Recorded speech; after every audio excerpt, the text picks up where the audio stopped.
How to make sourdough morning glory muffins? That sounds delicious. Hi, this is Mother Zen Chef, and tonight we're making morning glory muffins. It's one of my favorite muffins because it's almost like carrot cake without all that cream cheese and butter and oil. And one thing about the way you can tell your homemade muffin that would make healthy material and the one commercial one, because you open up the commercial muffin, you can feel the grease in your finger right away. I bake for my family, really. If I'm by myself, I just go to Whole Foods and get a muffin there. And the funniest thing is, like, the Whole Food bakers are not as good as me. I don't know why. You know, they probably have professional training. I just don't understand. Why can't they get their baked good taste as good as mine? So I don't understand. So I think if you start learning from me, you're going to bake better than Whole Foods. So since I want to make something healthy, that you open up the muffin, you won't feel that grease, and you won't feel the grease in your hand. And when you taste it, you know that you have not eaten like a couple of tablespoons of sugar. And so that's my go-to. Try to make something healthy. You always work with your wet ingredients first, and then you slowly add all the dry stuff.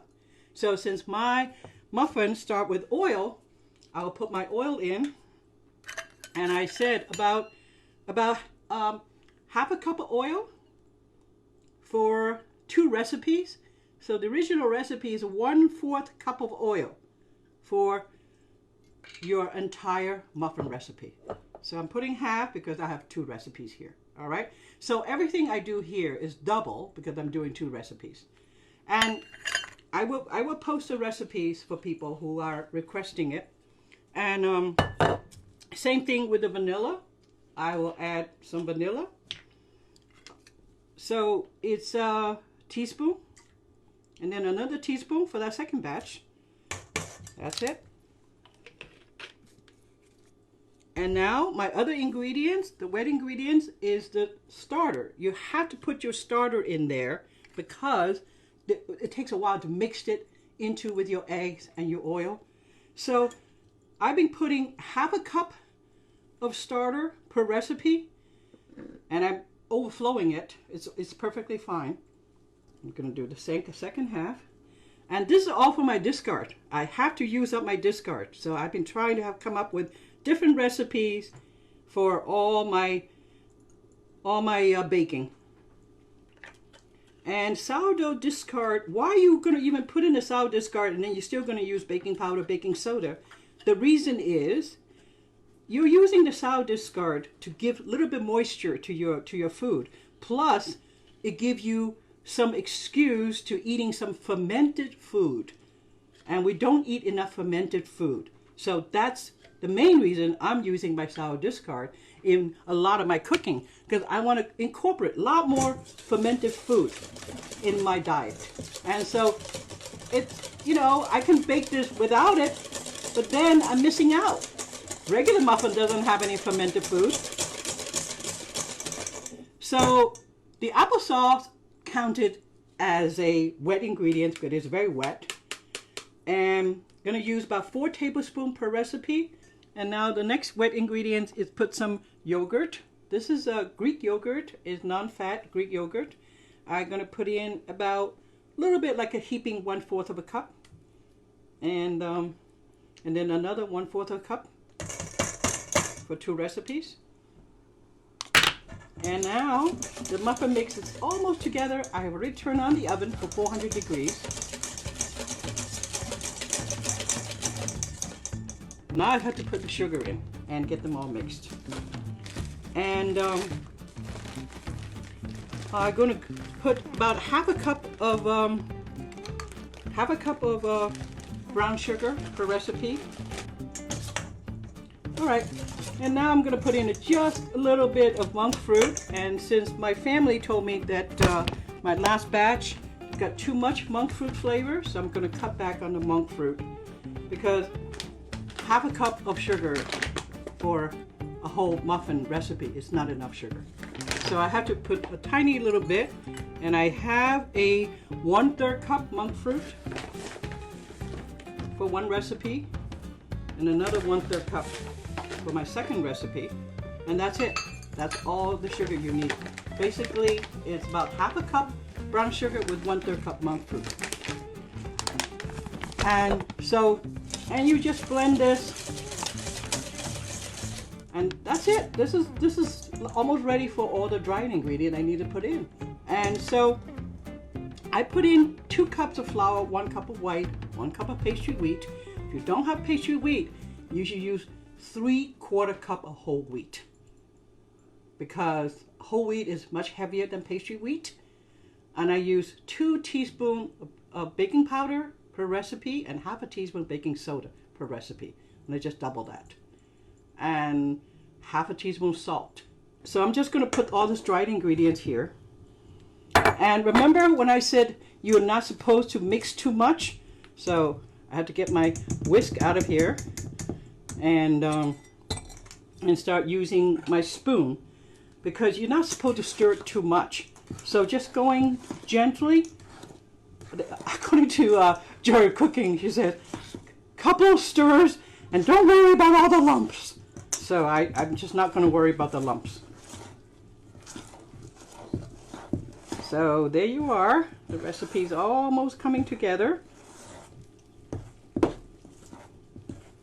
All right, now I don't want to mix it too much because I have to put my carrots in. It's 1.5 cup of carrot per recipe. Like I already told you, that 2 teaspoons of lemon juice just to make, 1 teaspoon lemon juice per recipe. So so since I have to stir this together, and I have an excuse to do a little bit more mixing because I want my carrot all well distributed. And I have a tiny little bit of pineapple, just about a cup. I'll put them in, and if you can see it, it's pretty lumpy. All right. And this is probably the right consistency for a muffin. And now I'm going to add my chocolate chip. I add just a cup, which is 1/2 cup per recipe. And same thing with my coconut. Add 1 cup of that. Now my oven is ready. And last time I baked this, I felt like there was still need for a little bit more crunch. So I'm adding just a little bit of cranberries. But you can add anything. You can add a handful of nuts too. Now I could tell this is almost right. Okay, it's not too much. And a lot of the wet materials, it's just going to disappear when they bake, like applesauce. You would never know that you had applesauce here, or yogurt. All right, but this is soupy enough. Okay, you don't want to make it too dry because then your muffin wouldn't taste good. And I didn't mix it too much. That's why it's good to use the hand maneuvering. I told you that we use coconut oil here and a dusting of a little bit of flour. And you usually fill it like 3/4. That means almost to the top. And it's perfectly okay if it's overflow a little bit.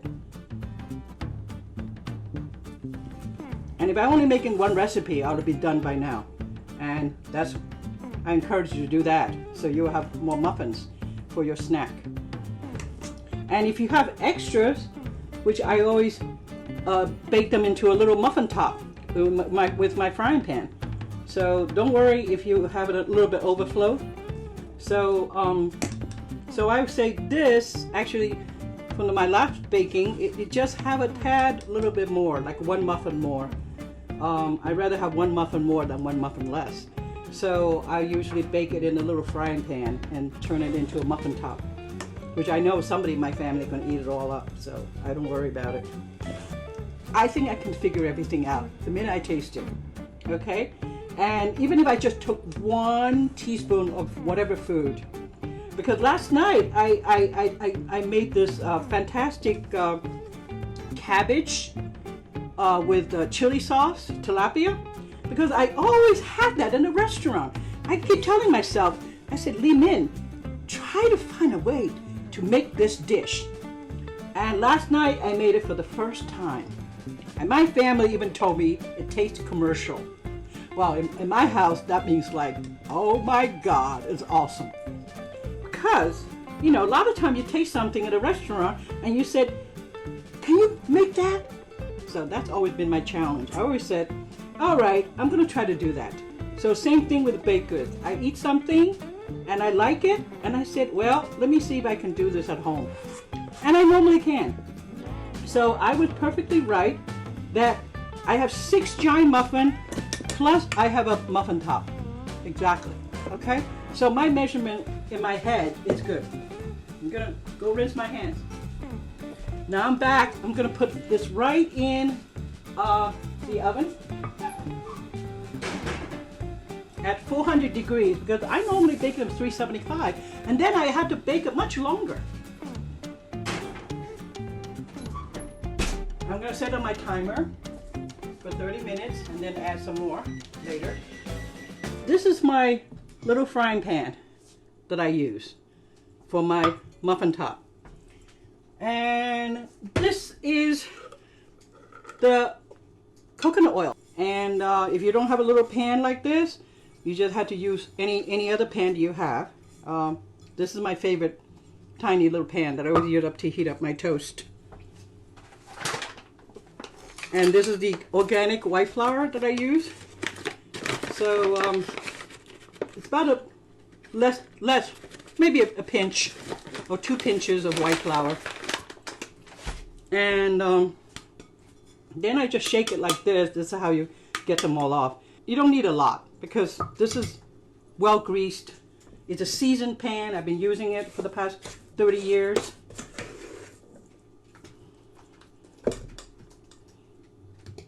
I've been a muffin lover my whole life, and so I always come up with new ideas, new ingredients, and the only reason I even grow I'll call it 2 little hills of zucchini, so I can have zucchini muffin and grilled zucchini in the summertime. It's fantastic. So here we are. Here I am with the muffin top.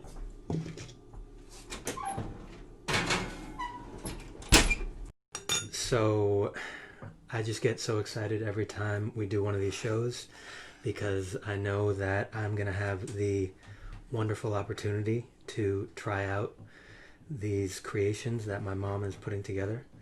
And so here we are. So this is a batch that she made earlier today. As you can see, it's a very healthy size. And let's get down to it.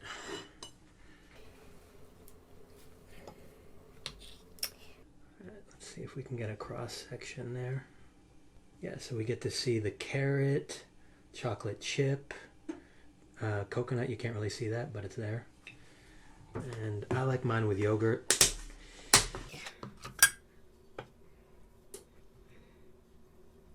All right.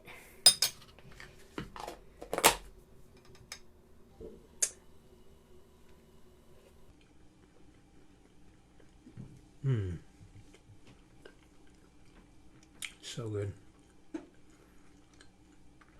It's so moist from the sourdough. So what we found out is that anytime you put sourdough in it or in your recipe, it makes the finished product incredibly moist, and no different with this.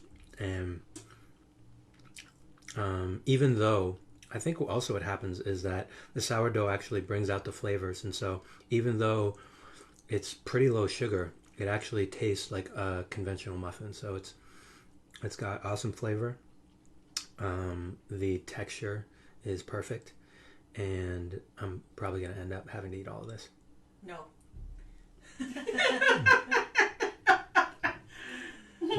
I'll sacrifice. We'll see who gets to it first.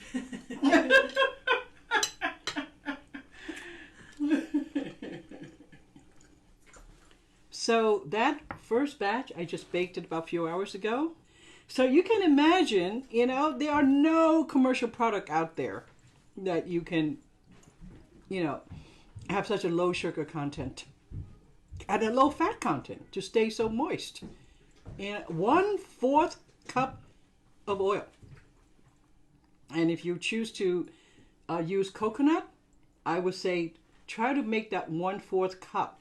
Half of it coconut, half of it olive oil, because coconut is very powerful and sometimes could actually alter a lot of other ingredients you have, that's my advice. And I always use very good olive oil for my baking. And olive oil is very excellent. It doesn't really, you can't really tell that this is olive oil baking. My chocolate cake is made with olive oil, but it's just a very small amount. And then I told you what made it moist is the applesauce and my yogurt, and then the sourdough starter discard. So those three ingredients are key to create any kind of muffins, because you can make different kind of muffin here. You can make a blueberry muffin. You can make any kind of muffin. Someone asked about making a savory muffin, like a curry flavored muffin, or you were talking about that earlier. Yeah, I think if you want to make a totally yummy savory muffin, the key ingredients would be onions.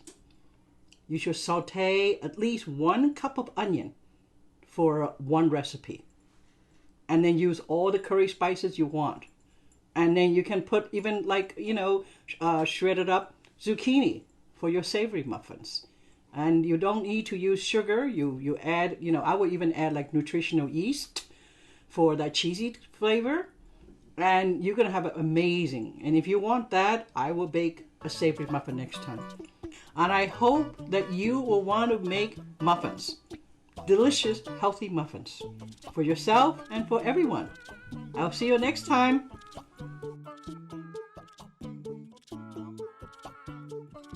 Don't forget to subscribe and click the bell.